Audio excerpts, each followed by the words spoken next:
In this video, we'll be going over some of the best skills available in Duel Links, a special system in the game that gives you a special ability that can be used outside of your deck. And at number 10, we have Fire Reload. This is a skill that can only be used if your hand consists of only fire, pyro type monsters, where then it allows you to shuffle your hand back into your deck to draw the same number of cards. Obviously, on surface level, this skill seems useless, but if you're able to combine it with cards like Volcanic Shell, which has the ability that while it's in the graveyard, you can pay 500 life points to add another copy of it from your deck to your hand. So if you manage to pull off Volcanic Shell's effect twice, since it's once per turn, so it would take 2 turns to accomplish this, and you had no other cards in your hand, you could turn those basically useless copies of Volcanic Shell into useful cards from your deck by using the skill. Or even just one Volcanic Shell if you set all your spell and traps and just return that one shell back to your deck in order to draw one card. That's still basically trading out a Volcanic Shell for a more useful card. And when combined with Neos Invoked Engine, it's basically just +1 in card advantage, but actually useful advantage, as you're able to turn what's normally a discard fodder in your hand into a useful card from your deck. Although this skill was still kind of new when I first wrote this script, so that's the only reason it's at the bottom of this list, because I don't know if it has longevity, or if it'll be nerfed in the future. Just to note, Duel Links adjust their skills pretty regularly, so if you're watching this in the future, there's a chance some of these have already changed. There's also a chance they would have changed by the time this script first was made, and when it actually gets uploaded to YouTube. And at number 9, we have Level Duplication. This is a skill that can be used whenever you want, once per duel, where it allows you to change the level of a monster on the field to be the exact same as a monster from your hand. Now, what's useful about changing a monster's level in the field to be exactly the same as another card's, rather than increasing it or decreasing it like the other manipulation skills do, is Level Duplication allows you to set up Xyz plays easier, especially if you're playing a deck which has a vast majority of the same level monsters, but might play a few lower level monsters as just part of their combos. Then it allows you to use them as high level monsters anyway for your Xyz plays, like how Thunder Dragons will use it on Aloof Lupine or Raiden Hand of the Lightsworn in order to go into Constellar Ptolemy M7. Being able to copy the level of a monster is just a little bit more useful than increasing or decreasing its levels, which is why Level Duplication definitely sees much more competitive play than the other level manipulator skills. And at number 8, we have Cyber Style.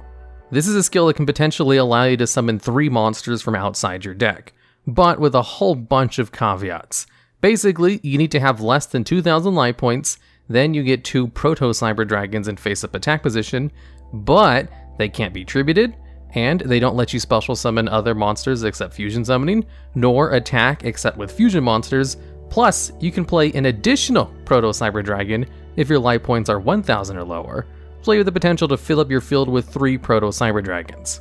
Now, with all the restrictions applied to these 3 monsters, the only real use of the Proto-Cyber Dragons is to use them for fusion summons in Cyber Dragon decks. But when the skill first came out, there wasn't a whole bunch of restrictions on those Proto-Cyber Dragons yet, and it was easily the best skill in the game. And then when they nerfed it, it was still really good, but only usable in Cyber Dragon decks. And this skill basically allows Cyber Dragon decks to play around 6 or less monsters in their deck, because they have a very easy way to get a whole bunch of Cyber Dragon named cards on the field, to go into the plethora of fusion monsters who are actually pretty good, like Chimera Tech Rampage Dragon. And at number 7, we have Master of Rites II. This is a skill which basically allows you to start the duel with a continuous spell card face up on your side of the field called Ritual Cage, which simply has the effect that your ritual monsters cannot be targeted or destroyed by the effects of your opponent's monster effects.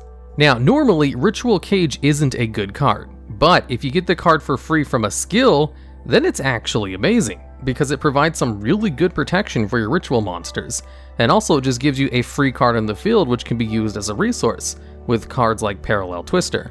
Generally, this skill is just used with ritual decks like Megaliths, Cyber Angels, and Vendread, as it's one of the best ritual skills to use, but it does have uses outside of ritual decks too. It's just there's a lot more better generic skills you'd probably want to use other than Master of Rites II if you weren't playing a specific ritual deck. Getting free protection from monster effects is just hard to beat, even though some of the other ritual skills might increase your consistency a little bit. Having this decent protection kinda beats them out a little bit. And at number 6, we have the Ties That Bind. This is a skill that can be used once per turn, which increases the attack of all of your monsters by 100 times the number of monsters you control. So if you have 3 monsters out, it will increase the attack of all 3 of your monsters by 300 points, giving you an extra 900 points of damage on the field.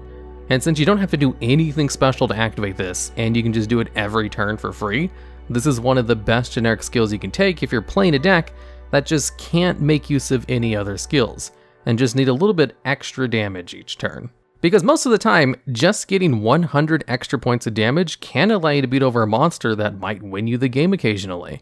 Like giving Gagaga Samurai 100 extra points of damage allows you to deal 4,000 points of damage with its 2 attacks. And it especially helps if you're doing mirror matches, since you'll always know you'll be able to beat over your opponent's monster with the tiny attack boost. And this skill does see a lot of competitive play, in so many different kinds of decks that it'd be impossible to list them all, unlike a lot of these other skills that are pretty specific to a couple of decks, like Fire Reload or Cyber Style for example. And at number 5, we have Endless Trap Hell. This is a card that can only be activated once per duel, when you have 3 or more trap cards in your graveyard. This skill then allows you to add one of those trap cards to your hand randomly, and then will return the other 2 copies back to your deck. Now, this skill is basically a pure +1 in card advantage if you're playing a deck that gets 3 trap cards into the graveyard. So obviously, this is one of the go-to cards for stall decks that play nothing but traps, but also sees a lot of play in other decks that just use a lot of traps, which is kind of the metagame in Duel Links at the moment, more specifically in decks like Ritual Beast, Teller Knights, and Shiranui Control. It's kind of hard to just beat Free Advantage, with the niche benefit that it can allow you to reset the graveyard for Treacherous Trap Hole. That way it's a live target again, and to help you not deck out if you're playing against a stall deck, or if you were unfortunate enough to get into a situation where you kind of have to run out your opponent's deck. And at number 4, we have See You Later. This skill is basically like a compulsory evacuation device, but only for monsters you control, as it allows you to once per duel, just return one monster that you were the original controller of back to your hand. Now, returning a monster to your hand is generally not a good thing on surface level. It only really becomes good if you have a really good normal summon effect that you want to reuse, and then have a way to reuse it immediately or on another turn, which a ton of decks fall into this category, like Gren Maju, Ritual Beast, Dark Lords, Spellbooks, etc, etc. There's too many of them. In fact, the skill's a little bit too good for how amazing it is in allowing you to reuse normal summons or other kind of hand effects. So good that I imagine it might be nerfed in the future. And at number 3, we have Destiny Draw. You know how in the anime, whenever the main character was losing the duel, and they draw exactly whatever card they needed in order to win at that moment? Well, this skill is basically that. If your life points have been decreased by 2,000, then during your draw phase you can activate this skill once per duel, which allows you to literally add any card in your deck to your hand. So, obviously, a skill which allows you to add any card from your deck to your hand is amazing. Broken even, this skill sees a whole bunch of competitive play. It's good in basically every single deck. There isn't a deck that doesn't like to be able to draw any card from their deck. It's just there's some other decks that probably have better skills that are more consistent to use. Destiny Draw is just a skill that you use if you really want to draw into a combo piece, or just can't really make better use of something more specific, as Destiny Draw is just one of the best generic skills in the game that's useful for everything. I guess the only limiting factor to this skill is that it's only usable by one character, but I don't really count that against any of the skills on this list, since the exact same thing is true for a couple of the other ones on this list as well. I'm still surprised Destiny Draw has not been nerfed yet, considering it's been that way ever since Duel Links launched, and has always been good. Just never overpowered, I guess. Speaking of overpowered skills, and at number 2, we have Master of Destiny. This is a skill that's kind of hilarious, because what it does is basically allow the first 3 coin tosses you make for card effects to always land on heads. But you can only activate the skill if your deck starts with at least 7 or more cards that have different names that have coin toss effects. And since Duel Links has an incredibly limited card pool when it comes to coin toss cards, you basically have to play every single good coin toss card in the game in order to activate the skill. But they have just enough good ones where this skill is kind of broken, and with standout ones being Cup of Ace, funny enough, and Desperado Barrel Dragon. Cup of Ace with this skill is literally Pot of Greed, it just lets you draw 2 cards. And Cup of Ace is semi-limited in Duel Links, so you can't really play other good staples with this deck. And Cup of Ace is so good in this deck that it's a pretty good showcase of why Pot of Greed is still banned. And Desperado Barrel Dragon is just kind of strong for Duel Links' power level. It can special summon itself from the hand pretty easily, and only has like a 12% chance to have a bad effect when it activates its coin flip effect. Since what it can do is during the battle phase, you can choose to forego its attack in order to flip 3 coins. Then you get to destroy a number of monsters on the field equal to the number of heads. And the chance to not at least get 1 heads is really low. So you don't even need this skill to activate in order to get a positive effect from Desperado Barrel Dragon. And only in Duel Links will you see a deck all about flipping coins be top tier and called overpowered. And I think it's 100% thanks to this one skill, which is already a nerfed version of its original form. And at number 1, we have Balance.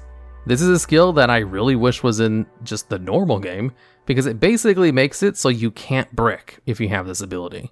So the wording of the skill is kind of vague. Basically, if you have a deck that has at least 6 of each type of card, then your starting hand will reflect the balance of your deck. So if you have at least 6 monsters, 6 spells, and 6 traps, then your starting hand will have at least 1 monster, spell, and trap in it. And the 4th card will be whichever one of those 3 you have more copies of, or something random. The skill doesn't 100% guarantee your opening hand will have 1 of each, but it's such a high chance that you can reliably play around it. And since Duel Links allows you to only have 20 cards in your deck, then it's super easy to basically pick what's going to be in your starting hand, by just playing 3 copies of each spell or trap that you want in your opening hand, and then just worry about whichever monster lineup you want. Being able to reliably open a hand that isn't just hand traps or just spells or just traps without any monsters or spells to make use of them is so incredibly helpful for just playing the game that this is one of my favorite skills to use, and is incredibly valuable for some archetypes where they only have 2 good spells or traps anyway, and you're guaranteed to always have them in your opening hand. It's also just really good in a whole bunch of other decks and sees tons of competitive play because of how valuable it is. And it's also really easy to get, as something like half the characters in the game have the ability of obtaining the skill. Balance is definitely the best generic skill in the game, although the pure power of Destiny Draw definitely gives it a run for its money, especially if you're playing a deck that can't or doesn't want to play 6 traps or 6 spells for some reason, in which case you have the option of Destiny Draw or the Ties That Bind if you just want a generic skill, if one of the other 7 more specific skills can't fit your niche. But Balance is definitely the best of the bunch, which is why this skill was originally nerfed a couple of times since the original ones were a lot easier to play with. So I'm pretty sure the current version of Balance is the 3rd nerfed one, and it's still incredibly powerful, one of the most used skills in the game, and for a good reason. Alright, and that's the list. Generally, I don't make a lot of Duel Links specific videos, even though I play a lot of Duel Links. It's mainly because I don't have too many good Duel Links specific ideas. So, if you have any other Duel Links videos you'd like to see, I'd love to hear about them down in the comments. Also, whenever I stream, I generally play Duel Links, and I stream on YouTube, so if you want to be notified for that, that's what the dumb bell thing is for. It's like the only useful thing of the bell icon is if you want to be notified for a YouTube stream.